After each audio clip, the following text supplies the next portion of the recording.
جس گھڑی نہر پار خیمے شہ والا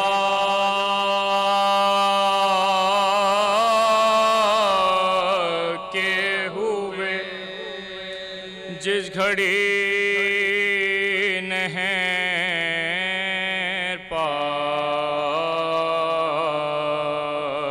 خیمے شہ والا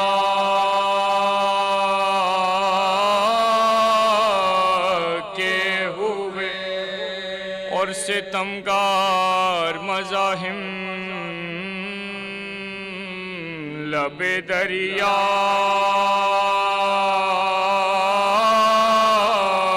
کے ہوئے، شاہ برہم یہ جفاکاروں سے فرما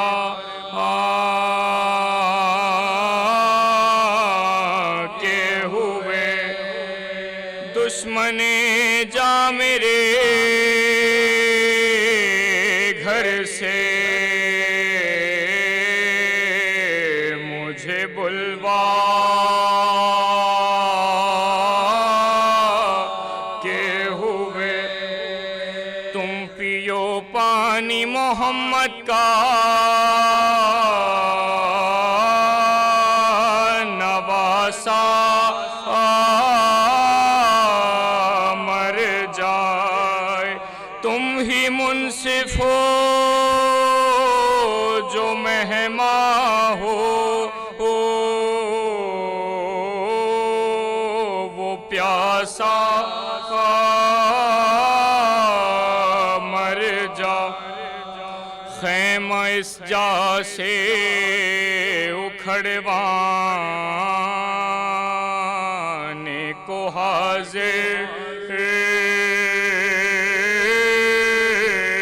ہوں میں، پر نبی زادہ ہوں، سید ہوں،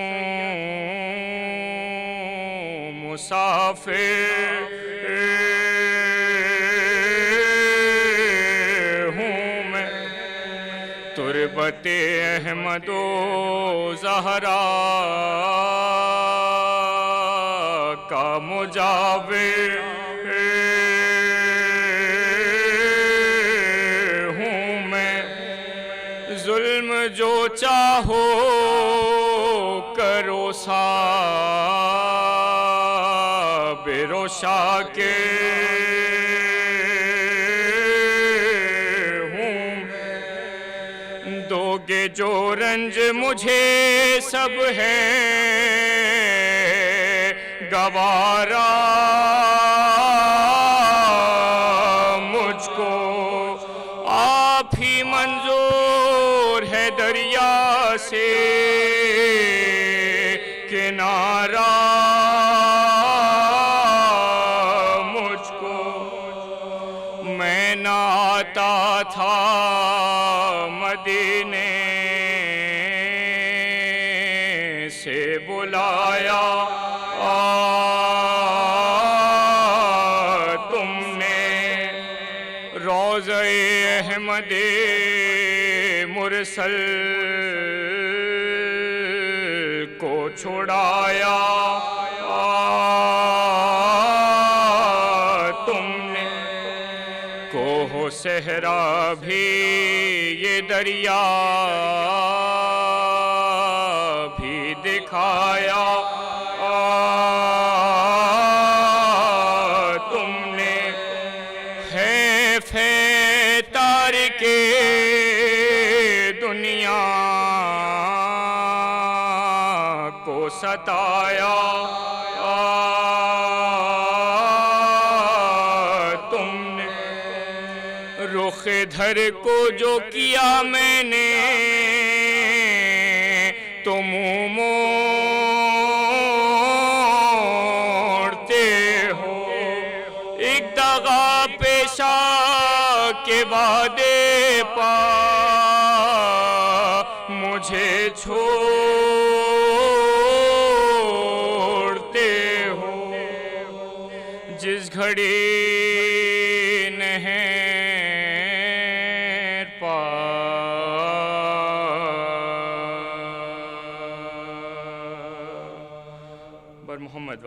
محمد صلی اللہ علیہ وسلم. اعوذ باللہ من الشیطان الرجیم بسم اللہ الرحمن الرحیم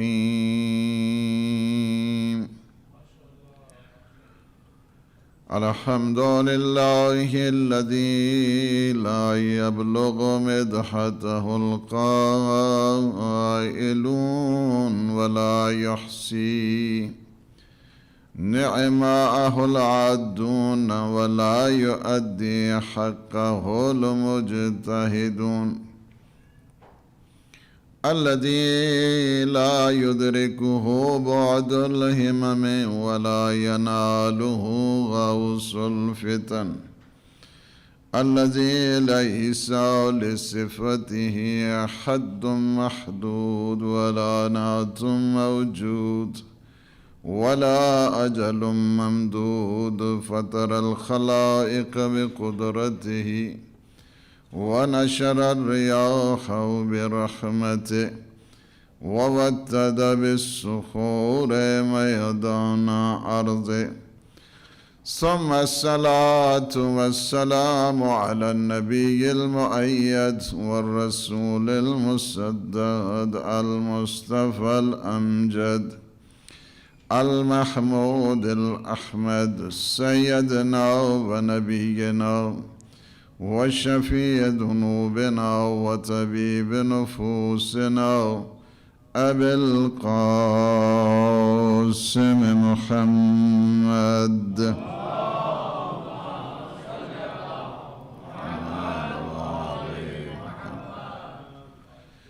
وعلى آله الطيبين الطاهرين المعصومين المنتجبين الهداة المهديين سيما بقية الله في العالمين روحي وأرواح العالمين لتروا بمقدمه الفداء ولعنة الله على أعدائهم أجمعين من الآن إلى قيام يوم الدين أما بعد فقد قال الله سبحانه وتعالى في محكم الكتاب المبين بسم الله الرحمن الرحيم والعصر إن الإنسان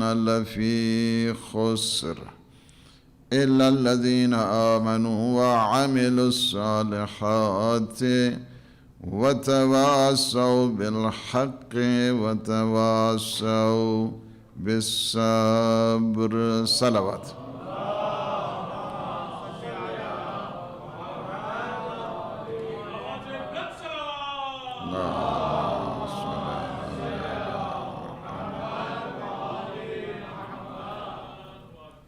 درسگاہ سید الشہداء امام حسین علیہ السلام کی مجالس کا سلسلہ جاری ہے اور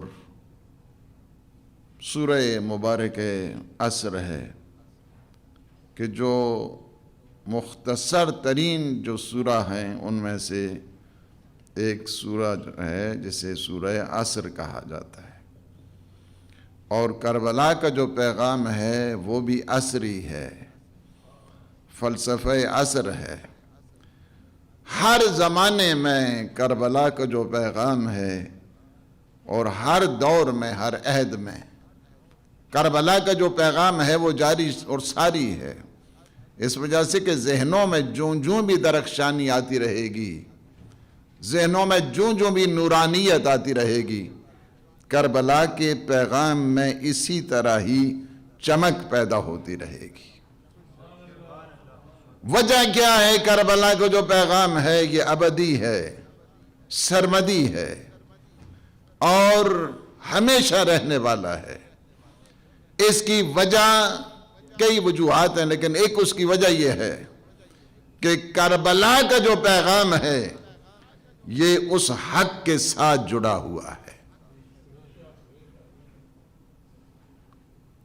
کربلا کا جو پیغام ہے وہ حقانیت کے ساتھ جڑا ہوتا ہے.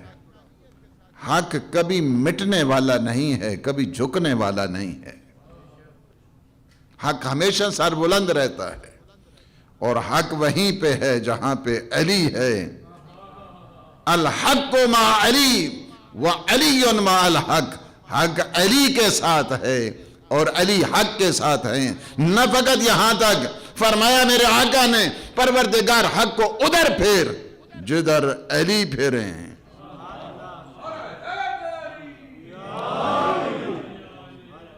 خود معیار حق بھی علی کی ذات ہے، لہٰذا یہ نہیں دیکھا جائے گا کہ ہاں جی فلاں اکثریت ہے تو فلاں یہ ہے تو فلاں مین سٹریم ہے۔ اکثریت کو نہیں دیکھا جائے گا، حق کو دیکھا جائے گا۔ حق اقلیت کی صورت میں ہے تب بھی حق ہے، اکثریت کی صورت میں ہے تب بھی حق ہے۔ تو مین سٹریم کیا ہے؟ مین سٹریم جس کو کہا جائے، بعض نے کہا نہیں جی فلاں تو اکثریت میں ہیں، اس وجہ سے ان کی حقانیت جو ہے نا وہ ثابت ہے۔ اکثر ہم لا یشکرون قرآن کا نظریہ ہے، اکثریت ناشکروں کی ہے۔ اکثر ہم لا یعلمون، اکثریت جو ہے نا وہ ان لوگوں کی ہے کہ جن کے پاس علم نہیں ہوتا ہے۔ اکثریت میں یار نہیں ہوتی ہے۔ ہمیشہ ہر زمانے میں دیکھیں تو اکثریت ہمیشہ ناحق لوگوں کی رہی ہے۔ اس دور کے اندر بھی دیکھیں، اس دور کے اندر بھی دیکھیں، اور کربلا نے ایک جو پیغام دیا ہے وہ پیغام حق دیا ہے کہ تمہیں یہ نہیں دیکھنا چاہیے، تمہیں حق کے ساتھ ہونا ہے۔ اب یہاں کے اوپر جو والعصر کا پیغام ہے، اس وجہ سے کہ انسان اگر اپنے آپ کو ویژولائز کرے، اپنے آپ کو جب سمجھتا ہے انسان، باقی ساری چیزیں چھوڑ کے خود بذات خود انسان کیا ہے، یا تو جسم ہے یا پھر روح ہے، دو چیزیں ہی ہیں اس میں، اس کی کمبینیشن ہے انسان کی۔ لیکن عجب یہ ہے، میں ان رشتوں کے بات نہیں کرتا، خواہ وہ رشتہ ازواج انسان کا ہے، خواہ وہ رشتہ مال ہے، خواہ وہ رشتہ اولاد ہے، جی خواہ وہ رشتہ احباب ہے، ان سب پہ ایک ایک عشرے کی بہر کیف ضرورت ہے کہ وہ حقوق جو رشتہ اولاد کے ساتھ ہیں وہ کیا ہیں، وہ حقوق جو رشتہ ازواج کے ساتھ ہیں وہ کیا ہیں، وہ حقوق جو رشتہ احباب کے ساتھ ہیں وہ کیا ہیں، وہ حقوق جو رشتہ اموال کے ساتھ ہیں وہ کیا ہیں۔ لیکن یہ نسبتیں ہیں انسان کے ساتھ، ذات جو انسان کی اس کے ساتھ اس کا کوئی تعلق نہیں ہے۔ انسان کی ذات فقط جسم ہے اور اس کی روح ہے، لیکن دو نقص لے کر آیا ہے انسان جب آیا ہے اس دنیا میں۔ جسمانی اعتبار کے ساتھ اگر اسے دیکھا جائے تو اتنا کمزور ہے کہ بغیر اٹھائے اٹھتا نہیں، بغیر چلائے چلتا نہیں، بغیر سلائے سوتا نہیں، بغیر کھلائے کھاتا نہیں۔ یہ انسان اس کو بھول جاتا ہے جب اس میں جوانی آتی ہے، اسے ماں کی قدر نہیں ہے، اسے باپ کی قدر نہیں ہے، حالانکہ اسے پتہ نہیں کہ اس کی حالت کیا تھی۔ وہ بغیر کھلائے کھاتا نہیں تھا، بغیر پلائے پیتا نہیں تھا، بغیر سلائے سوتا نہیں تھا۔ یہ تو اس عالم کا کمال ہے کہ جب یہ نہیں سوتا تھا ماں تڑپ کے اٹھتی تھی کہ میرا بیٹا کب سوئے گا۔ جوانوں میں اس بات کی تڑپ کو یاد رکھنے کی ضرورت ہے۔ انسان جسمانی اعتبار سے کمزور ہے اور روحانی اعتبار سے بہت کمزور ہے۔ روحانی اعتبار کے ساتھ اتنا کمزور ہے، میں کیوں کہوں، بلکہ خدا خود فرماتا ہے واللہ اخرجکم من بطون امہاتکم لا تعلمون شیئا، اللہ نے تمہیں شکم مادر سے اس دنیا کے حوالے اس طرح کیا ہے کہ تم کچھ بھی نہیں جانتے تھے، کچھ بھی نہیں پتا ہے اسے۔ آتا ہے تو کمزور، آتا ہے تو جاہل، تو پھر کمال کس کا ہے انسان کا؟ تکامل انسان کا کس میں ہے؟ کمزوری تو اس کی آتی ہوئی یہ ہے۔ روحانی اعتبار سے اس کی کمزوری یہ ہے کہ اس میں علم ہی نہیں ہے، جسمانی اعتبار سے اس میں کمزوری یہ ہے کہ اس میں طاقت ہی نہیں ہے، سب کا محتاج ہے، کھانے میں ہے تو محتاج ہے، اٹھنے میں ہے تو محتاج ہے، چلنے میں ہے تو محتاج ہے، پینے میں ہے تو محتاج ہے، سونے میں ہے تو محتاج ہے۔ باتیں میری پہنچ رہی ہیں یا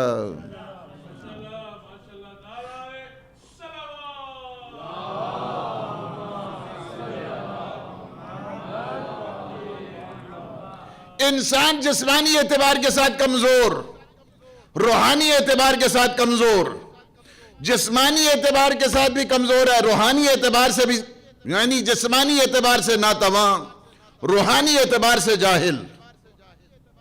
تو اب اس کا کمال کیا ہے پھر انسان کا؟ کمال اس کا یہ ہے کہ جسمانی اعتبار سے جو ناتوانی تھی، وہ ضعف اور کمزوری تھی، وہ جو ویکنس تھی، وہ ناتوانی توانائی میں بدل جائے، اور روحانی اعتبار کے ساتھ وہ جہالت علم میں بدل جائے. اگر جسمانی اعتبار سے وہ کمزور رہے گا اور روحانی اعتبار سے جاہل رہے گا تو انسان کمال حاصل نہیں کر سکتا ہے، انسان تکامل حاصل نہیں کر سکتا. اس اگر مقدمے کو نہیں سمجھیں گے تو اگلی گفتگو آپ کو کوئی سمجھ نہیں آنے والی ہے. جسمانی اعتبار سے انسان کمزور، روحانی اعتبار سے انسان جاہل. اب جسمانی انسان کا کمال کیا ہے اور روحانی کمال کیا ہے؟ اگر اس جسمانی کمال کو سمجھے گا اور روحانی کمال کو سمجھے گا تو اسے سورہ عصر سمجھ آ جائے گی. جسمانی اعتبار سے انسان کا کمال یہ ہے کہ وہ جو ضعف ہے، کمزوری ہے، وہ ختم ہو جائے، اس میں علم آ جائے، اس میں طاقت آ جائے. لیکن کیا ہر طاقت معیار کمال ہے؟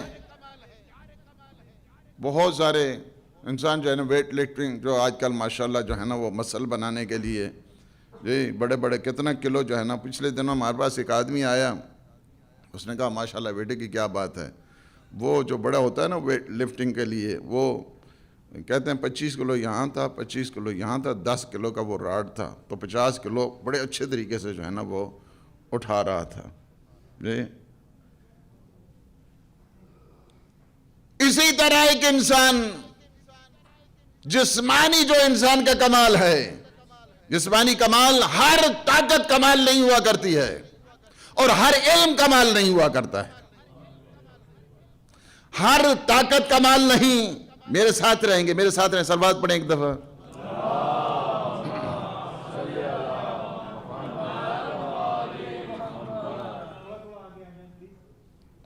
آگے بھی آ جائیں، پیچھے جو اگر نہیں ہیں.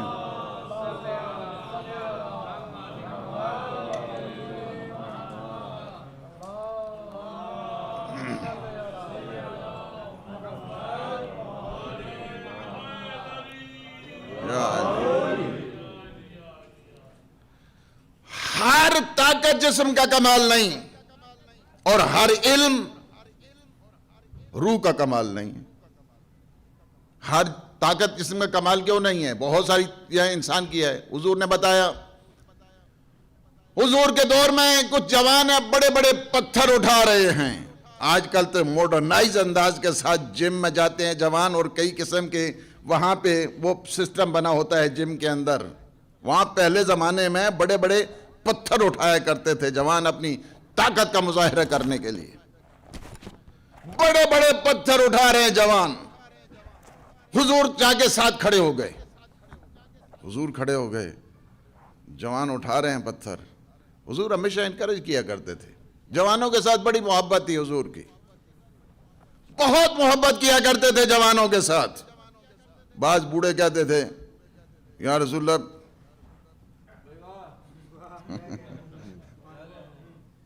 فرماتے تھے نہیں، میں تین وجہ سے جوانوں سے بڑی محبت کرتا ہوں.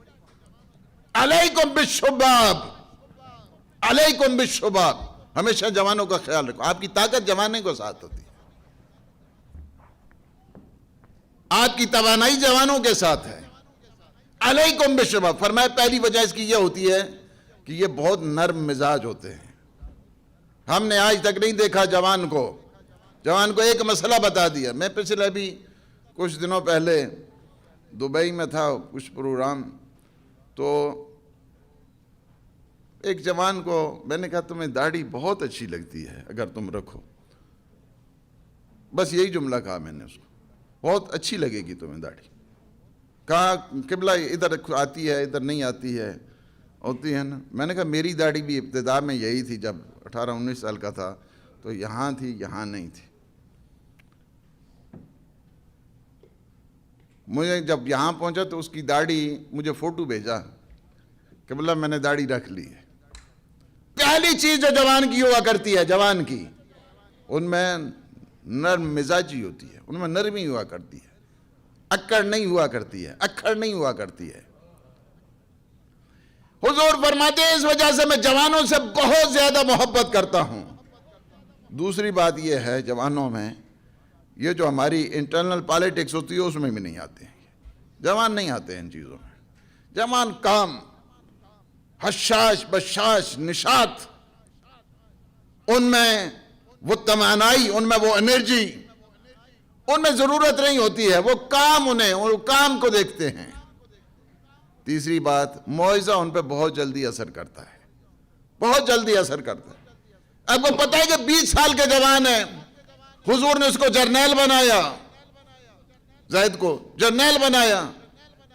تو بعض نے کہا کہ ہم 70-80 سال کے ہو گئے ہیں تو ہم نہیں ہیں، تو یہ جوان. فرمایا اس کو سورہ بقرہ آتی ہے، تمہیں نہیں آتی ہے.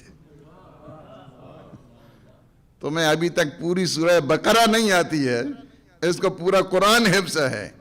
تو معیار بتا دیا، علم کا بتایا ہے. اب یہاں کے اوپر دیکھیں، حضور نے فرمایا کہ ہاں میں تمہیں بتاؤں. حضور نے یہ نہیں کہا ہے بڑے خواہ مخواہ پتھر اٹھا کے جو ہے نا یہاں پہ اپنا ٹائم ضائع کر رہے ہیں، یہ کر رہے ہیں، وہ کر رہے ہیں. نہیں، حضور دیکھتے رہے، پہلے نظارہ کرتے رہے، جوانوں کو شاباش دیتے رہے. ویل ڈن، ماشاءاللہ، زندہ باد. انکریج کیا ہے حضور نے، تشویق دی ہے.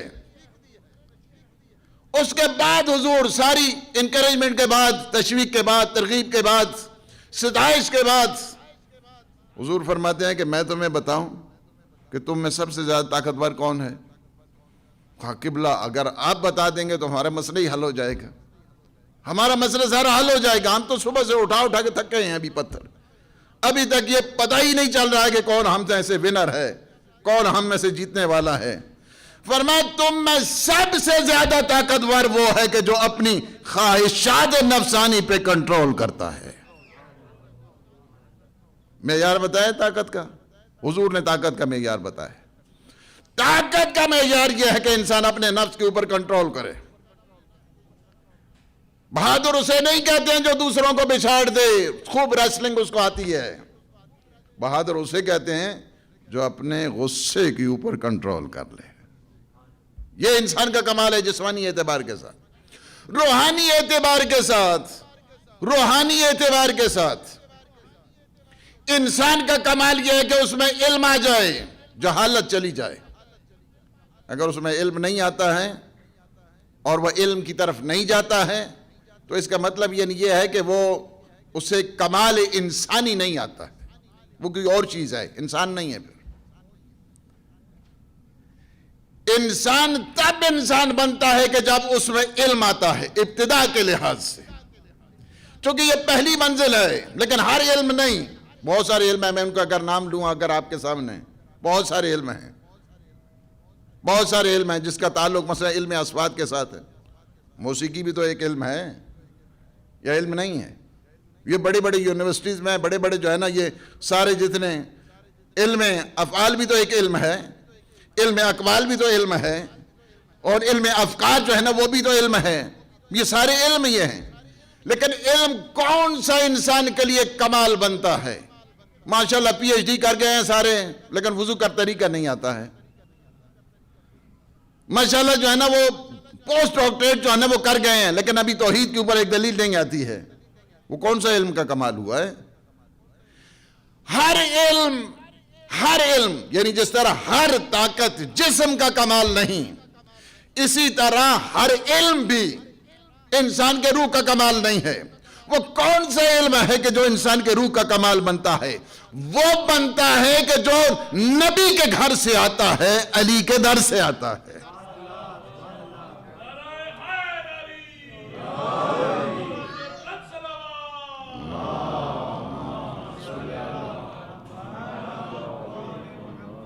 ہر علم کمال نہیں ہے. وہی ہے یہ جو درسگاہ حسینی ہے، یہ درسگاہ حسینی انسان کے روح کا کمال ہے. اور نیاز کھاتے ہیں تو یہ جسم کا کمال بنتا ہے. یہ آپ کے روح کا کمال. ورنہ علم انسان کے روح کا کمال نہیں بنتا ہے. علم کیا ہے؟ جاننے کی منزل ہے. علم کے بعد ایک منزل آتی ہے، اس منزل کا نام ہے معرفت. اب میں اپنے الفاظ کے ساتھ پلٹاؤں. سب سے پہلی جو منزل ہوتی ہے وہ مرحلہ وجدان ہوا کرتا ہے. مرحلہ وجدان کے بعد مرحلہ عرفان ہوا کرتا ہے. مرحلہ عرفان کے بعد مرحلہ ایمان ہوا کرتا ہے. والعصر ان الانسان لفی خسر الا الذین آمنوا. اب یہاں کے اوپر میں بہت ایکیڈیمک چل رہا ہوں، بہت ایکیڈیمک، اس وجہ سے کہ جسم انسان جو ذاتی لحاظ سے یا روح لے کر، اور دونوں میں اللہ نے طاقتیں رکھی ہیں، جسمانی اعتبار کے ساتھ، روحانی اعتبار کے ساتھ.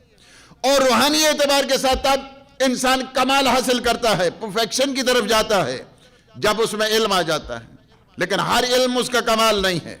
وہ کمال بنتا ہے علم، وہ علم کمال بنتا ہے کہ جو انسان کو اللہ تک پہنچائے، نہ فقط مخلوق تک رکھے.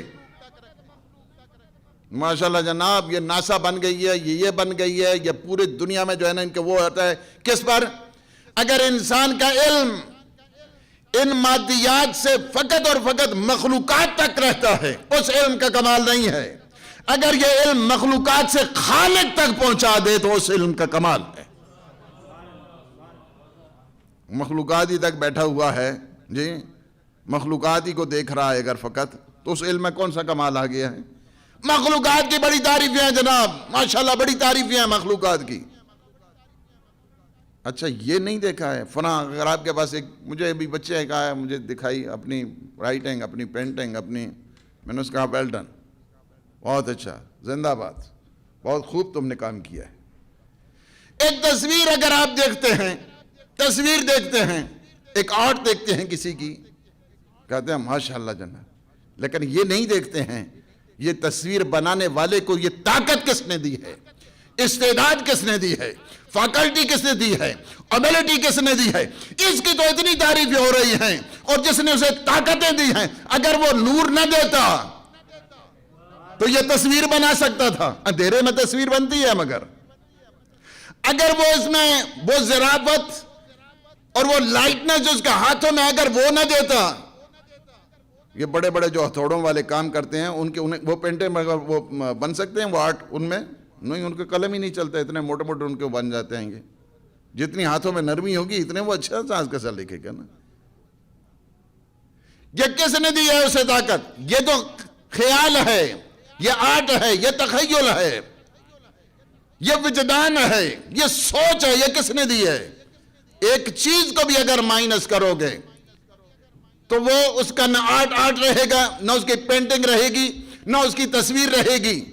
اگر آپ نے دیکھا ہے کیا اگر اسی تصویر کے اوپر پانی پڑ جائے وہ تصویر رہے گی؟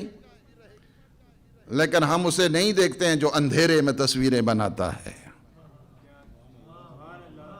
ہم اسے نہیں سوچتے ہیں کہ جو پانی کے اوپر لکھتا ہے. ہم اسے نہیں سوچتے ہیں اس آرٹ کی، اور اس جو تصویر ہے اس کی ہم بڑی تعریفیں کر رہے ہیں، لیکن اس کو نہیں دیکھتے. یصورکم، کہ جو تمہاری ماؤں کے پیٹوں میں ارحام کے اندر تمہاری تصویریں بناتا ہے. پانی میں تصویر بنانا خالق بنایا کرتا ہے. یہ کہتے ہیں ہماری یہ پانی نہیں لگنا چاہیے اس تصویر کو. تو میں یہ کہتا ہوں کہ دیکھیں، ہر علم روح کا کمال نہیں ہے. علم کیا ہے؟ جاننے کی منزل ہے. علم کے بعد یعنی پہلا مرحلہ وجدان ہے. اس کے بعد دوسرا مرحلہ معرفت کا آتا ہے. علم جاننے کی منزل، معرفت پہچاننے کی منزل، اور ایمان ماننے کی منزل ہے. ایمان ماننے کی منزل ہے.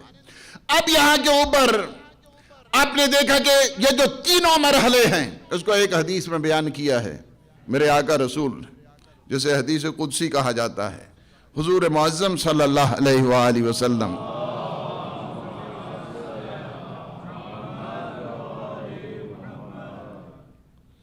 حدیث قدسی یہ ہے کہ کلام اللہ کا ہے، ایکسپریشن جو ہے وہ حضور کی. وہ کیا ہے؟ فرماتے ہیں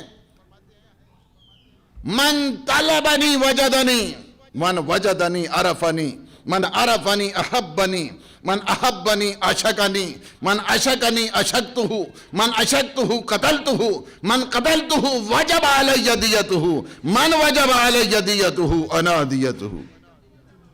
جو مجھے ڈھونڈتا ہے، اللہ فرماتا ہے جو مجھے ڈھونڈتا ہے میں اسے مل جاتا ہوں۔ اللہ کوئی گمشدہ چیز نہیں ہے۔ ہم میں منزل وجدان آنی چاہیے، ہم میں تڑپ پیدا ہونی چاہیے، ہم میں جذبہ پیدا ہونا چاہیے۔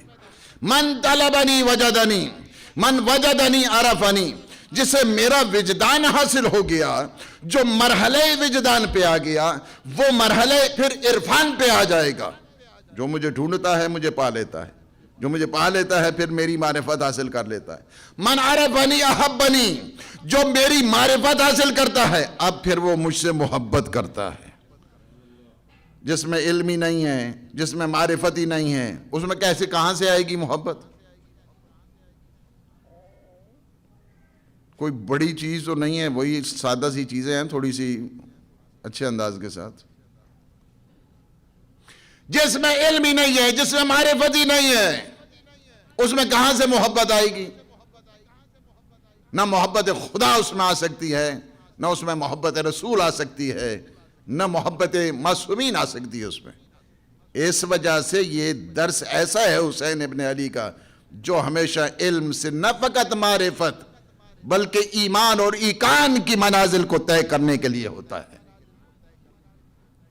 من عرفنی احبنی، جو مجھے پا لیتا ہے، میری معرفت حاصل کر لیتا ہے، میری معرفت حاصل کرنے کے بعد پھر مجھ سے محبت کرتا ہے۔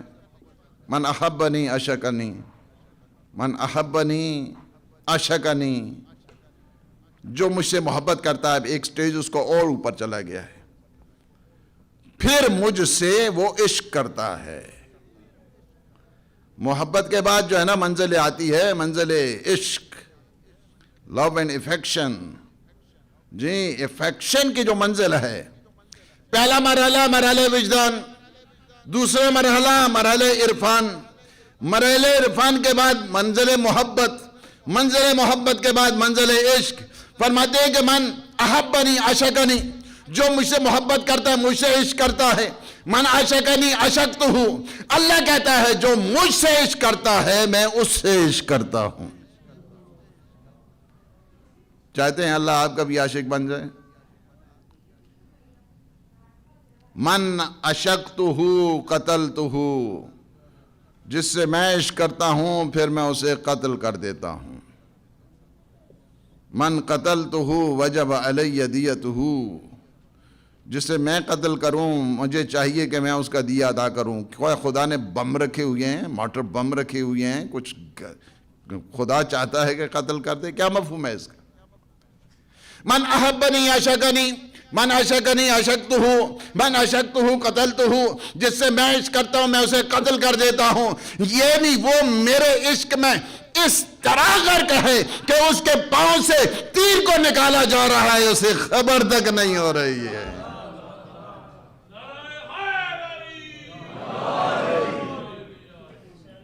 من عشقتہ قتلتہ، من قتلتہ وجب علی دیتہ، جسے میں قتل کروں اب مجھے چاہیے کہ میں اس کا دیہ ادا کروں۔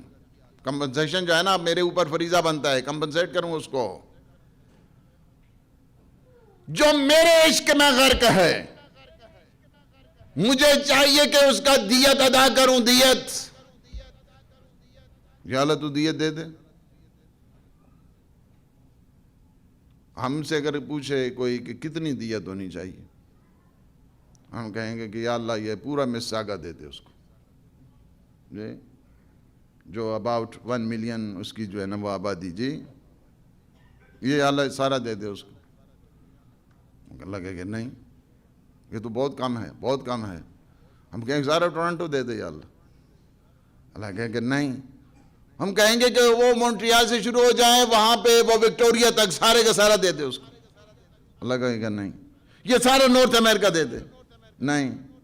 یہ سارا یورپ بھی سارا ملا دے، اللہ کہے کہ نہیں۔ تو ہم کہیں گے تو ہم تو یہی کہہ سکتے ہیں نا اس کو، سب کچھ دے دے، مڈل ایسٹ بھی دے دے، فار ایسٹ بھی دے دے، یہ ساری دنیا دے دے یا اللہ اس کو۔ اللہ کہے گا پھر بھی اس کا دیا نہیں بنتا۔ یا اللہ یہ ساری زمین دے دے، یہ سارا آسمان دے دے، یہ سارا نظام شمسی دے دے، یہ سارا نظام قمری دے دے۔ فرمایا نہیں اس کا دیا، نہ یہ زمین ہے، نہ یہ نہ آسمان ہے، نہ یہ نظام شمسی ہے یا نظام قمری ہے، بلکہ اس کا دیا میں خود بن جاتا ہوں۔ اس کی رضا میری رضا ہوتی ہے، اس کا ارادہ میرا ارادہ ہوتا ہے۔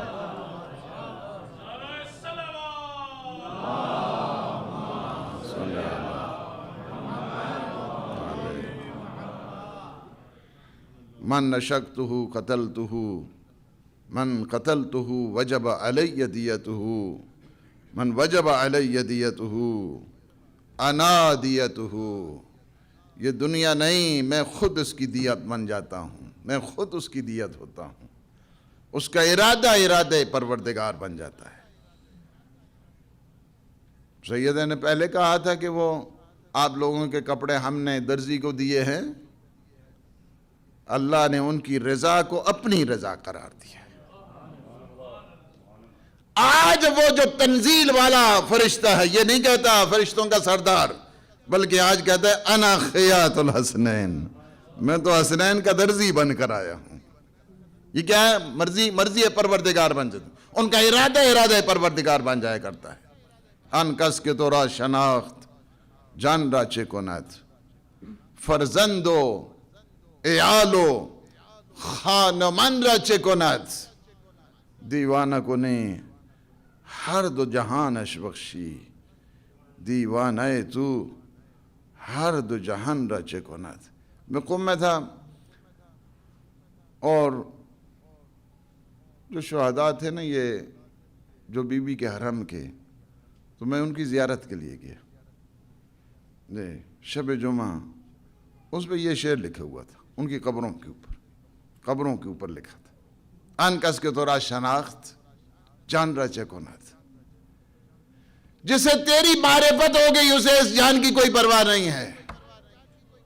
ان کس کے تو را شناخت جان را چه کند، فرزندو ایالو خانمان را چه کند۔ اسے نہ جان کی پرواہ ہے، نہ مال کی پرواہ ہے، نہ اولاد کی پرواہ ہے۔ دیوانہ کنی ہر دو جہانش بخشی، دیوانہ تو ہر دو جہان را چه کند۔ دنیا والے مارے دنیا کے پیچھے پھر رہے ہیں، اس پست دنیا کے پیچھے، لیکن جو تیرا عاشق ہے اسے نہ اس دنیا کی ضرورت نہ اس کی، وہ تو تیری ہی رضا چاہتا ہے۔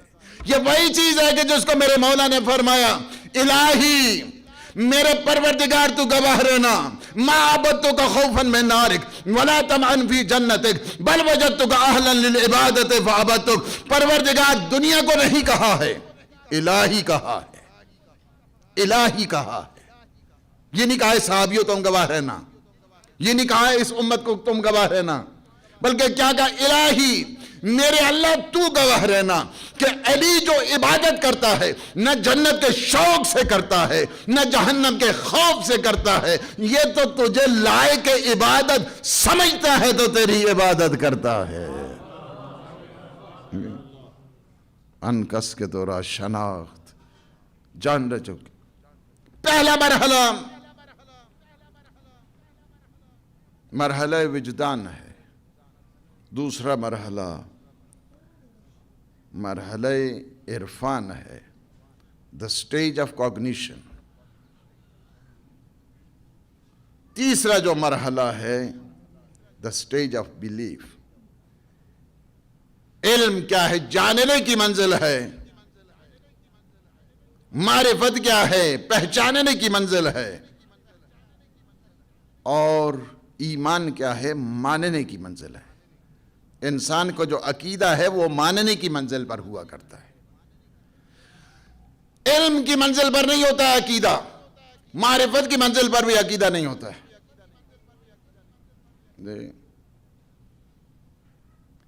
علم کی منزل پر عقیدہ نہیں بنتا ہے، معرفت کی منزل پر بھی عقیدہ نہیں بنتا ہے۔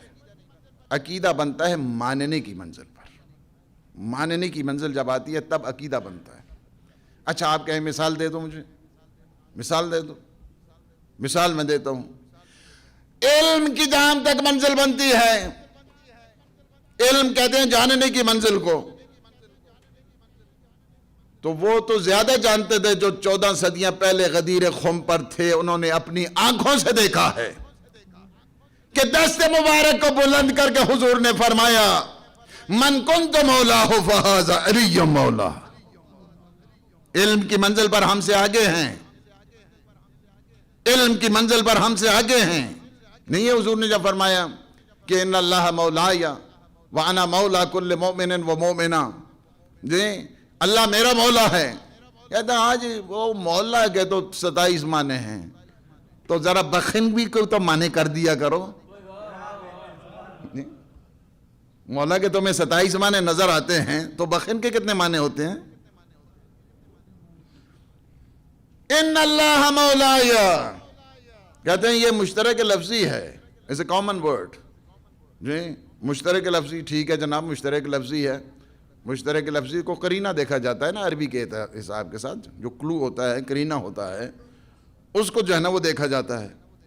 مثلا جو ہے نا وہ عین ہے لفظ عربی میں تو اس کے 70 معنی ہیں. فار ایگزامپل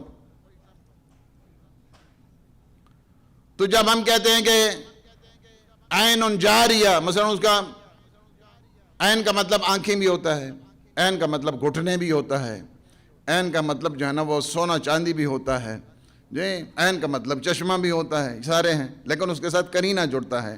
جب ہم کہتے ہیں کہ عین جاریہ، جی چلنے والا وہ، آپ اس کا مطلب تھوڑا ہے کہ گھٹنے چل رہے ہیں یا سونا چل رہا ہے یا چاندی چل رہی ہے.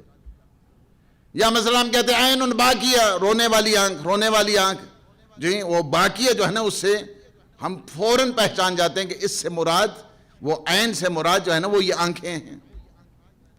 اب آپ کے اوپر آپ کو سمجھ نہیں آئی تھی کہ حضور نے کیا فرمایا ہے. حضور نے فرمایا ان اللہ مولایا، اللہ میرا مولا ہے. تو آپ اللہ کو کس معنی میں مولا لیتے ہیں؟ اللہ کو معنی نہیں جی وہ مولا کا معنی تو غلام بھی ہوتا ہے. اچھا عجیب ہے تمہاری عقیدت پر اور عجیب ہے تمہارے عقیدے کے اوپر. اچھا جو غلام بھی ہوتا ہے، ٹھیک ہے جناب غلام ہی مان لیتے.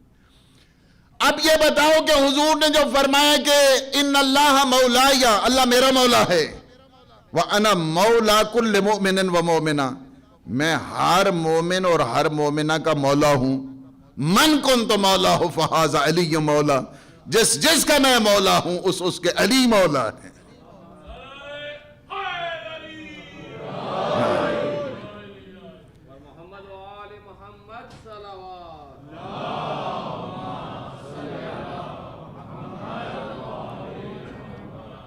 یہ دیکھیں نا بڑے بڑے جو شاعر ہوتے ہیں وہ اپنے آخری مصرے میں 2 دفعہ اپنے جو ہے نا وہ تخلص کو جو ہے نا لکھتے ہیں تاکہ یہ شعر چوری نہ ہو جائے. حضور نے یہاں پہ ایک ہی جملے میں 2 دفعہ مولا فرمایا، 2 دفعہ، ایک دفعہ نہیں ہے.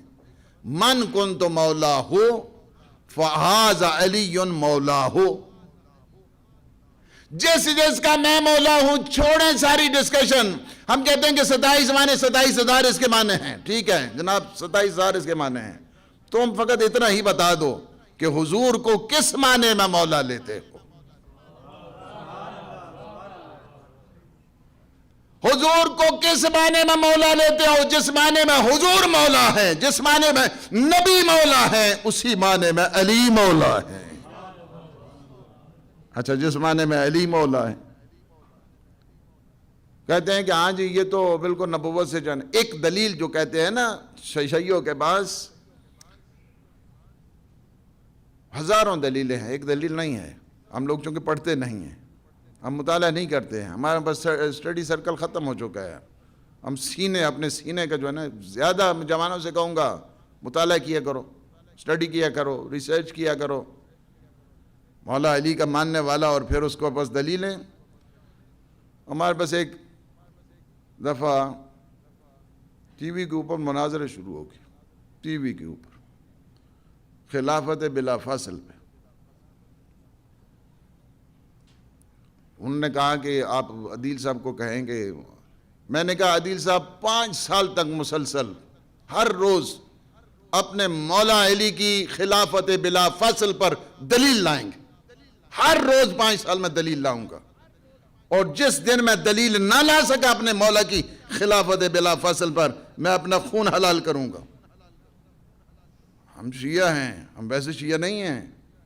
ہم اپنے مولا کی ان میں سے ایک دلیل یہ ہے جو ابھی میں بتا رہا ہوں آپ کو, کہ ہم مولا امیر المومنین کو خلافت بلا فاصل کے ساتھ ہر نبی سے افضل سمجھتے ہیں, ہر رسول سے افضل سمجھتے ہیں سوائے پیغمبر اسلام کے. کہا وہ کیا دلیل ہے؟ وہ تو دلیل ایک سن لو آج. دلیل یہ ہے کہ حضور فرماتے ہیں من کنت مولا ہو فہذا علی المولا, جس کا میں مولا ہوں اس کے علی مولا ہیں. کس کے پیغمبر مولا ہیں؟ آدم کے مولا ہیں تو علی آدم کا مولا, نوح کے مولا ہے تو علی نوح کے مولا, ابراہیم کے مولا ہے تو علی ابراہیم کے مولا, عیسیٰ کے مولا ہے تو علی عیسیٰ کے مولا. آدم سے لے کر عیسیٰ ابن مریم تک حضور سب انبیاء کے مولا ہیں, اور آدم سے لے کر عیسیٰ ابن مریم تک علی سب کے مولا ہیں.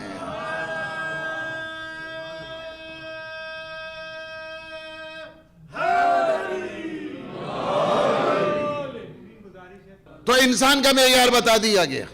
انسان کا جو معیار ہے تکامل کا, پرفیکشن کا, جسمانی اعتبار کے ساتھ اور روحانی اعتبار کے ساتھ, دونوں ہی ترقی اور کمال اور ارتقاء, ایوولوشن جس کو کہا جائے, پرفیکشن جس کو کہا جائے, وہ اس سورہ میں ہے. تمہیں اگر روحانی کمال چاہیے الا الذین آمنوا, الا الذین آمنوا, اور اگر تمہیں جسمانی کمال چاہیے وعملوا الصالحات, عمل الصالحات, عمل صالح. انسان کے جسم کا کمال ہے, ایمان کیا ہے؟ انسان کے روح کا کمال ہوا کرتا ہے. جتنا انسان آگے بڑھے گا, پہلے درجے والا ہے دوسرے درجے پہنچے, دوسرے درجے والا ہے تیسرے درجے پہنچے, انسان پہنچتے جاتا ہے. فاصلے ہیں ایمان کے, ایمان کے مدارج ہیں, ایمان کے مراحل ہیں, ایمان کے سٹیجز ہیں. 8ویں اور 9ویں اور 10ویں درجے والا ایمان کا فاصلہ اتنا ہوتا ہے. میرے مولا فرماتے ہیں کہ اگر ابو ذر کو سلمان کے اس ایمان کی منزل کا علم ہو جائے تو شاید اس کو قتل کر دے.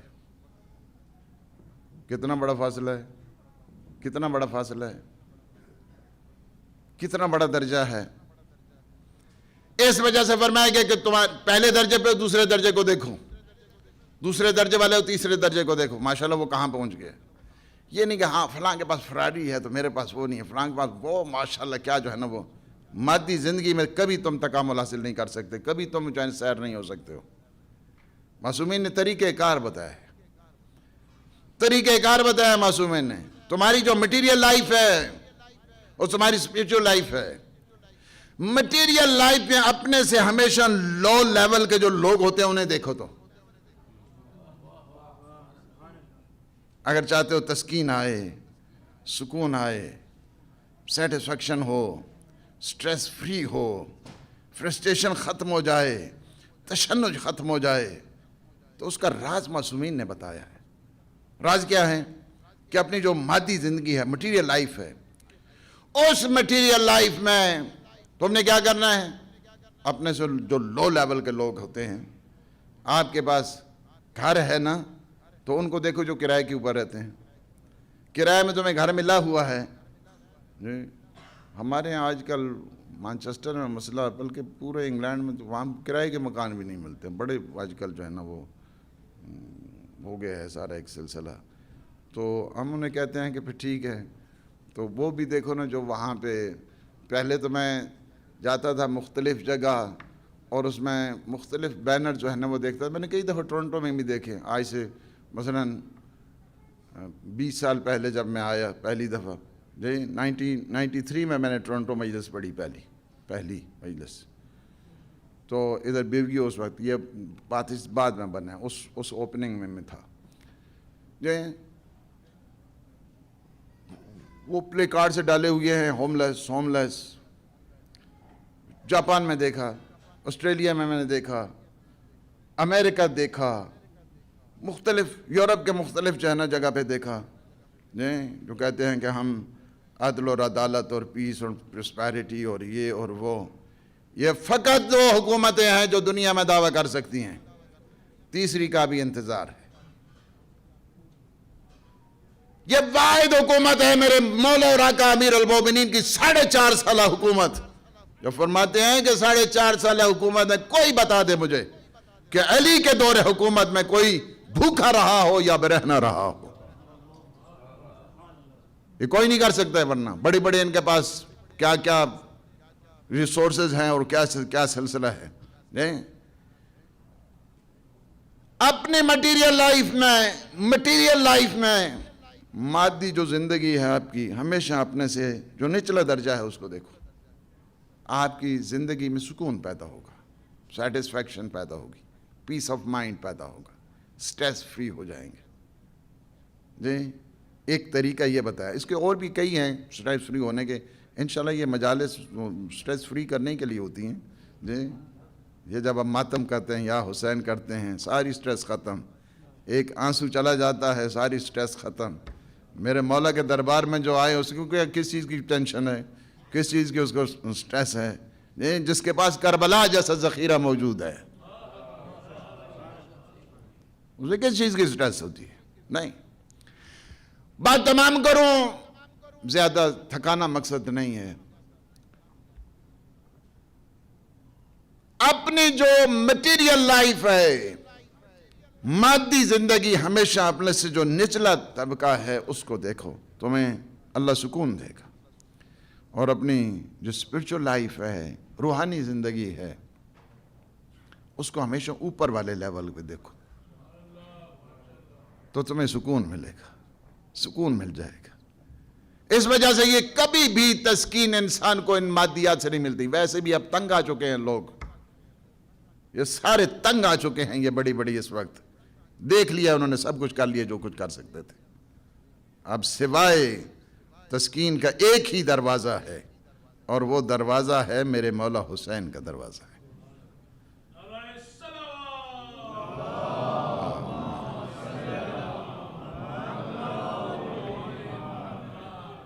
ایسا دروازہ ہے, ایسا دروازہ ہے. آپ اگر ابتدا سے دیکھیں, ہر قدم پہ میرے مولا نے اپنے مشن کو, اپنی تبلیغ کو, اپنے مقصد کو ایسی منزل کسی مبلغ کے اوپر نہیں چھوڑا ہے, اور نہ ہی کسی خطیب کے اوپر, نہ کسی جو ہے نا وہ دانشور کے اوپر, نہیں کسی جو ہے نا وہ تاریخ دان کے اوپر. نہیں, جہاں پہ بھی رہے خطبہ دیا ہے, جہاں پہ رہے اپنے مقصد کو بیان کیا ہے, جہاں پہ بھی رہے.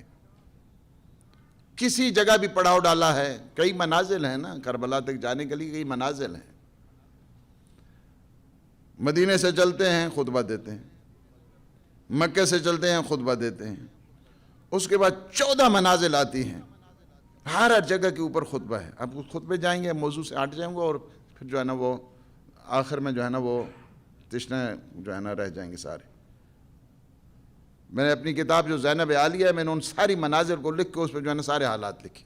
ہر منزل کے اوپر امام نے سب کو جو ہے نا ان کے دماغ اس میں بیداری پیدا کی ہے میرے مولا نے, یہ بتانے کے لیے کہ یہ جو کاز ہے, یہ جو مقصد ہے, یہ جو سپریم سیکریفائس ہے, اس کے اندر کسی قسم کی کوئی جھول نہیں ہے. بہت اچھے انداز کے ساتھ میرے مولا نے جو ہے نا وہ سب کو بتایا, سب کو بتایا. آپ چلے جائیں مکہ سے, فرمایا کہ میں یہ جو بندھے ہوئے احرام ہے اسے میں توڑ رہا ہوں. صحابی پوچھتے ہیں کیوں توڑ رہے ہیں؟ بیداری نہیں ہے. اگر ہم بیداری ہوتی نا مکے والوں کے اندر, وہ جو حج کر رہے تھے, جی اگر انہیں بیداری ہوتی تو وہ اس کعبہ نہیں ہے جو مجسم کعبہ ہے اس کا طواف کرتے، جو روح کعبہ ہے اس کا طواف کرتے۔ بیداری نہیں تھی، بیداری نہیں، بس صحیح ٹریڈیشنل وے، رسمی طور پر جو ہم جو ہیں عبادت کرنے والے لوگ، روح عبادت تو کوچ کر رہے ہیں، اور تم کون سی عبادت کرو گے وہاں پہ؟ اس کے باوجود جب پوچھا گیا تو میرے مولانا نے فرمایا کہ میں اس لیے جا رہا ہوں، میں نہیں چاہتا کہ کعبہ کی حرمت کو جو ہے نا پامال کیا جائے۔ اس کے بعد کہتے ہیں، تاریخ کہتی ہے کہ امام نے جب کوچ کا اعلان کیا تو ابن عباس آتے ہیں۔ ابن عباس نے آ کر کہا کہ مولا بس ایک گزارش ہے۔ کہاں جا رہے ہیں؟ کہا میں عراق جا رہا ہوں۔ تو عرض کی کہ میں اگر ایک مشورہ دے سکتا ہوں، فرمایا بولو۔ کہا میرا مشورہ یہ ہے کہ اگر آپ نے جانا ہے تو جوانوں کو ساتھ لے جائیں، بہنوں کو ساتھ نہ لے جائیں، بچوں کو ساتھ نہ لے کے جائیں۔ یہ آواز سنی شریکت الحسین نے۔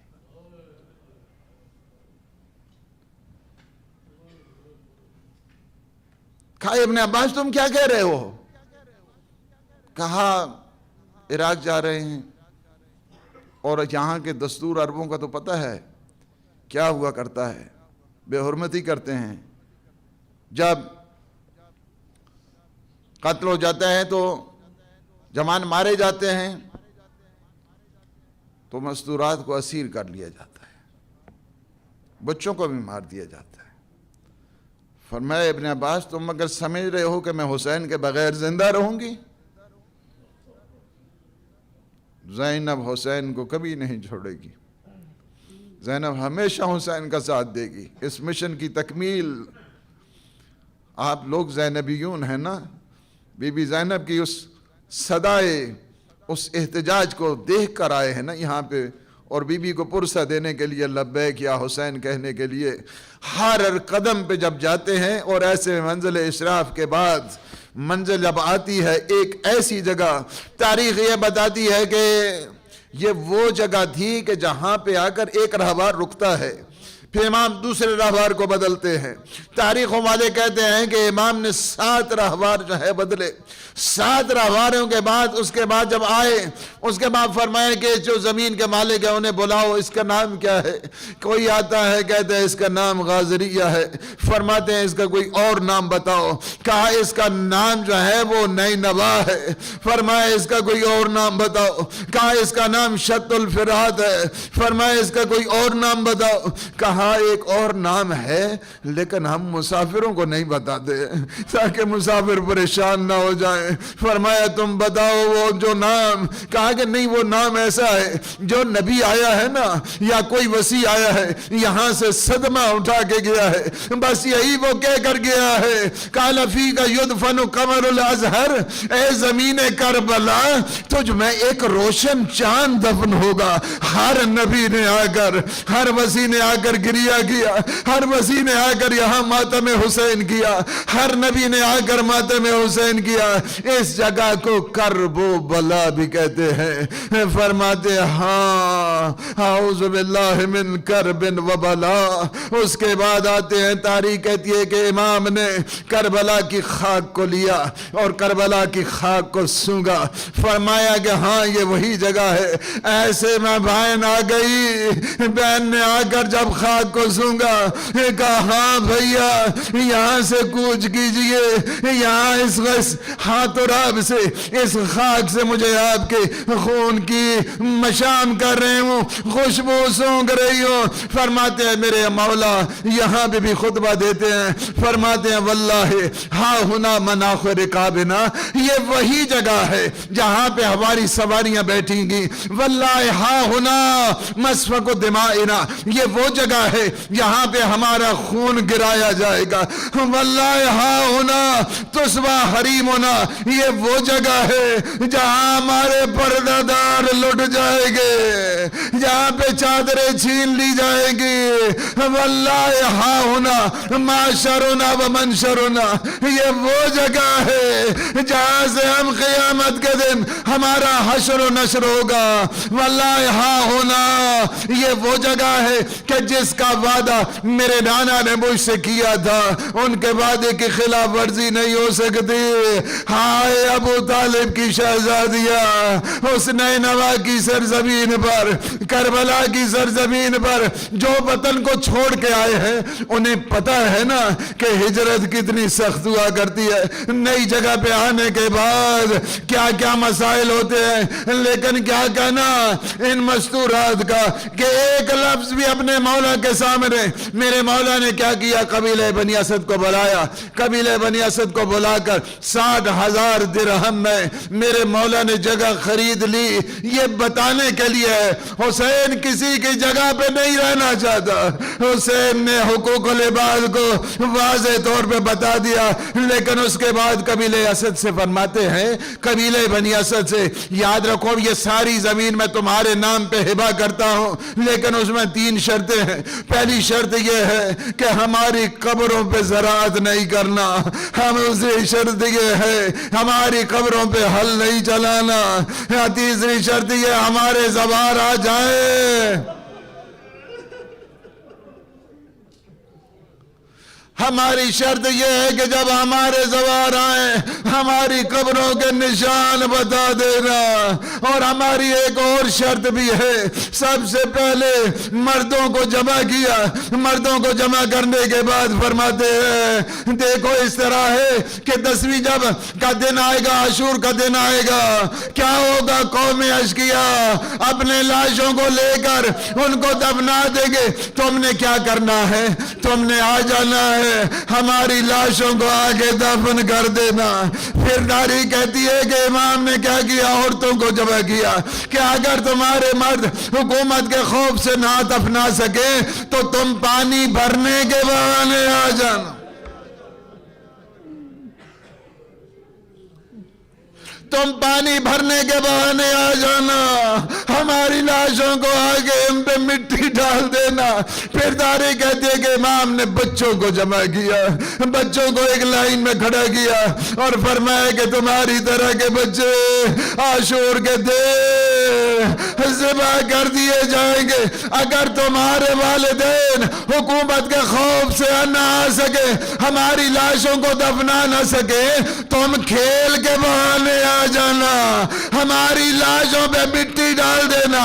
آج بھی جب عاشور کا دن آتا ہے نا تو قبیلہ بنی اسد کے جوان آتے ہیں، بیلچے اٹھائے ہوتے ہیں، ایک ہی جملہ آ کر کہتے ہیں این الحسین، این الحسین. مولا ہم تو آپ کو دفن کرنے کے لیے.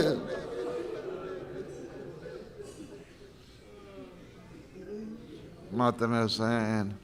چلا میں وعدہ نبھانے، چلا میں وعدہ نبھانے، سلام ماں کے مزار، سلام نانا کے روزے، سلام ماں کے مزار، سلام نانا کے روزے، سلام ماں کے مزار، سلام نانا کے روزے، سلام ماں کے مزار.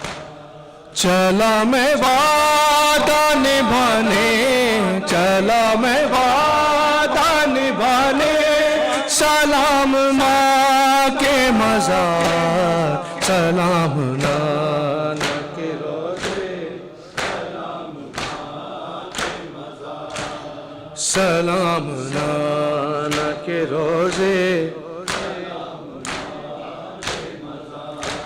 میں تیرا دین بچاؤں گا اے میرے نانا، میں اپنا خون بہاؤں گا اے میرے نانا، حسین جاتا ہے مرنے،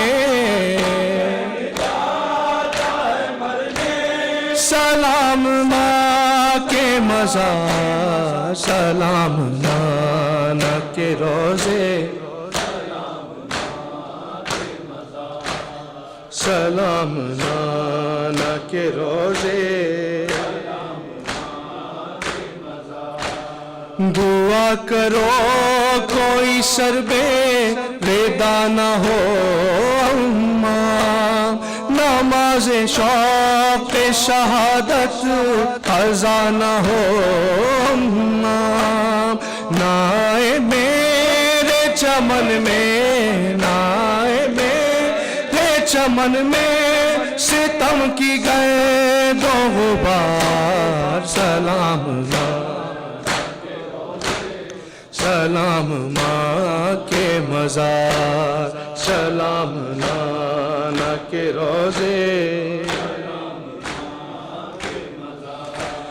تمہارے جیسا ہے نانا یہ میرا لال اکبر، دعا کرو نہ لگے اس کو آسمان کی نظر، لوٹے نہ دور وطن سے